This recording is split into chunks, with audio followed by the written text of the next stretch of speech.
பிரம்ம முகூர்த்தம் என்றால் என்ன? காலையில நமக்கு கிடைக்கிற அதிசயமான நேரம்தான் பிரம்ம முகூர்த்தம். இது 4 மணி முதல் 6 மணி வரைக்கும் இருக்கிற ஒவ்வொரு நிமிஷமும் நம்ம உடம்புக்கும், நம்ம மனதுக்கும், நம்ம ஆத்துமாவுக்கும் அதிக சக்தி தரும் நேரம். இதுக்கு பேர பிரம்ம முகூர்த்தம். அதாவது பிரம்மன் குதிக்கிற நேரம். அந்த நேரத்துல பூமி எல்லாம் ஓர் அசாதாரண அமைதியில இருக்குது. காற்று குளிர்ந்து இருக்கும்.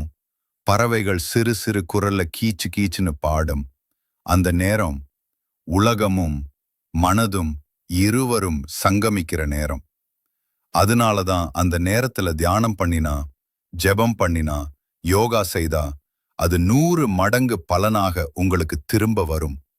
இந்த நேரத்துல உங்க உள்ளம் தேவனை நேரடியாக தொடும்.